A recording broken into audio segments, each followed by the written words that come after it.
dear students, today we are going to see the magic of irregular verbs. विद्यार्थी मित्रांनो, तुम्हाला तर माहितच आहे जे verbs आहे तर हे verbs कोणते असतात. verbs means क्रियापद. तर आपल्याला आजच्या तासामध्ये असे काही verbs शिकायचं आहे की जेणेकरून जे इरेग्युलर verbs असतात तर त्या इरेग्युलर verbs मध्ये कोणत्या प्रकारचे verb येतात, त्याचे किती प्रकार पडतात याविषयी आपण माहिती जाणून घेऊया. Let us see the magic of irregular verbs.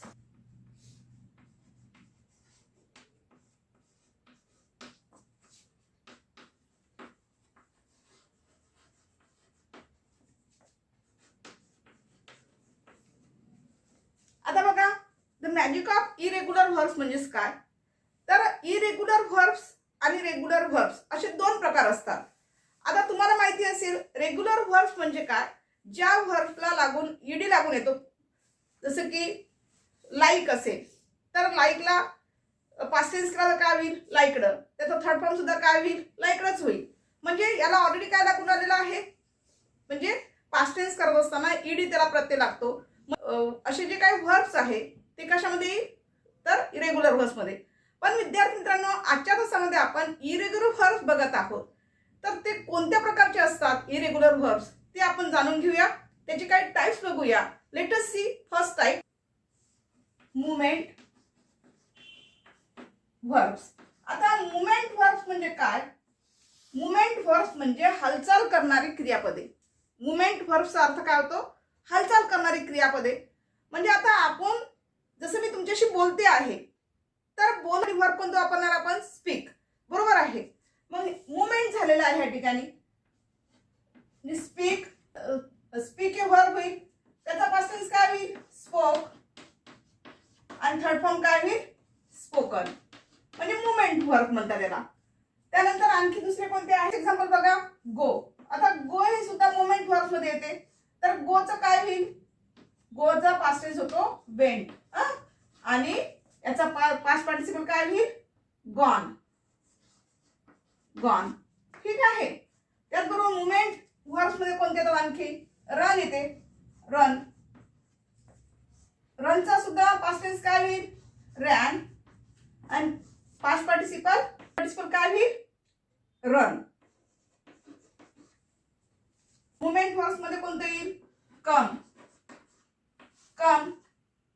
कमचा past tense काय राहील, केम, आणि पास्ट पार्टिसिपल कम. नेक्स्ट मुवमेंट व्हर्ब्स बघा कोणता आहे, राईड.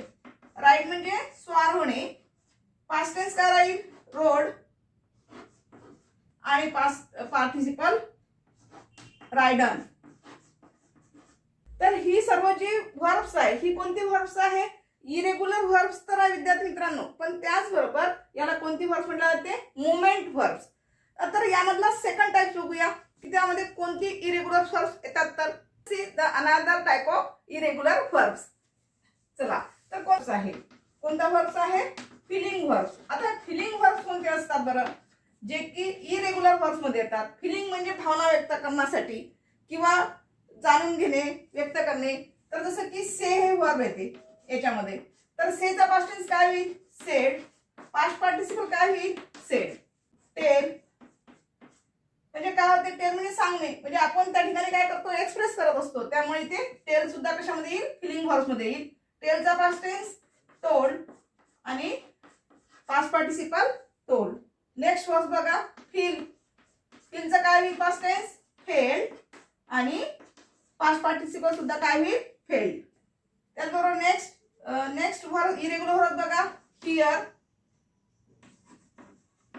हिअरचा पास्ट टेन्स काय होईल, हर्ड, पास्ट पार्टिसिपल सुद्धा हर्डच होईल. ठीक आहे. तर ही सर्व जी काही इरेग्युलर व्हर्ब्स आहे तर ही सर्व इरेग्युलर व्हर्ब्स कशामध्ये जाईल, फिलिंग व्हर्ब्स मध्ये. Late us see the another type of irregular verbs, Feeling and thinking verbs. Thinking verbs.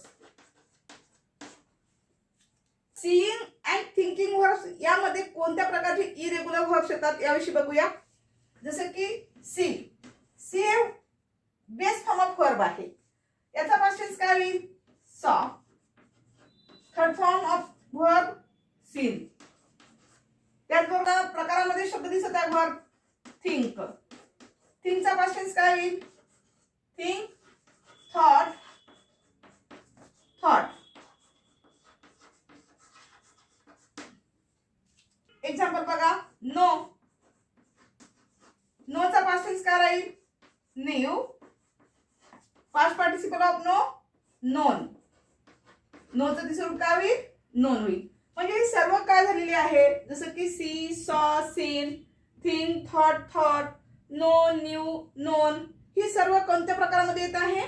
Seeing and thinking verbs या प्रकारामध्ये इरेग्युलर व्हर्ब्स म्हणून त्या ठिकाणी ओळखली जातात. Now next type, essential irregular verbs.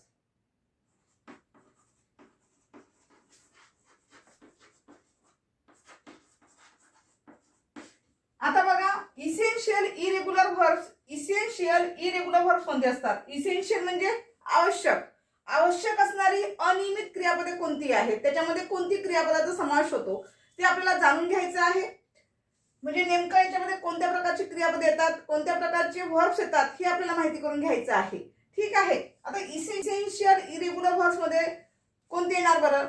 Essential verbs म्हटल्यानंतर तुमच्या लक्षात आलेलं असेल जसे की टेक. बरेच वेळा आपण आवश्यक असं क्रियापद वापरलं जाते ते टेक म्हणजे घेणे. तर ठीक आहे. तर टेक टेक हे काय झालं? तुमचा इसेन्शियल इरेग्युलर व्हर्ब झालेला आहे. याचा पास्ट टेन्स बघा काय होईल? टूक. थर्ड फॉर्म काय होईल? टेकन. आणखी नेक्स्ट बघा, इसेन्शियल मध्ये कोणते येईल? जसे की टेक म्हणजे घेणे. मग देणे सुद्धा काय होईल? इसेन्शियल इरेग्युलर व्हर्ब होईल. मग देणेला काय म्हणतात? गिव्ह. गिव्ह. गिव्ह मीन्स देणे. गिव्हचा पास्ट टेन्स काय होईल? गेव. थर्ड फॉर्म काय होईल? गिवन. लिहिणे. लिहिणीला काय म्हणतात? राईट. राईट जे आहे ते सुद्धा काय आहे तुमचं? इसेन्शियल. कारण आपल्याला बरेच वेळा काही काम असेल तर अशा वेळेस आपण कोणती गोष्ट काय करत असतो? नोट्स तयार करत असतो. म्हणजे रायटिंग मध्ये घेतो आपण. कुठली गोष्ट आपल्याला आठवण करून ठेवायची असेल तर त्याचं सुद्धा आपण काय करत असतो? लिखाणामध्ये आपण त्या ठिकाणी घेत असतो. बरोबर आहे. म्हणजेच काय, राईट हे सुद्धा काय झालं तुमचं? इसेन्शियल व्हर्ब झालेलं आहे. म्हणून राईटचं पास्ट टेन्स काय होईल? रोट. आणि पास्ट पार्टिसिपल काय होईल? रिटन. ठीक आहे. तर विद्यार्थी मित्रांनो, आजच्या तासामध्ये आपण जे काही इरेग्युलर व्हर्ब्स असतात त्याचे टाइप्स कोणते येतात हे आपण आजच्या तासामध्ये बघितलेलं आहे. की जेणेकरून इरेग्युलर व्हर्ब्स म्हणजे एकच लक्षात ठेवायचं आहे तुम्हाला की ज्या व्हर्बला ईडी लागून येणार नाही. कारण आतापर्यंत आपण जेवढे काही व्हर्ब पास्ट टेन्स केलेले आहे, पास्ट पार्टिसिपल दिलेले आहे, तर त्याला एकाही व्हर्बला ईडी लागून आलेलं नाही आहे. म्हणजेच काय, एकच लक्षात ठेवा विद्यार्थी मित्रांनो, काही इरेग्युलर व्हर्ब्सला कधी पास्ट टेन्स मध्ये किंवा पास्ट पार्टिसिपलला ईडी लागून येत नाही, तर त्याचा त्या व्हर्बचा नेहमी काय होत असतो? बदल होत असतो. तर यासाठीच आपण आजच्या तासामध्ये सर्व काही जे काही इरेग्युलर व्हर्ब्स आहे त्याचे टाइप्स कोणते येतात, त्याच्यामध्ये कोणत्या प्रकारचे व्हर्ब येतात याविषयी माहिती जाणून घेतलेली आहे. In the next video we will see the next grammar topic. Thank you.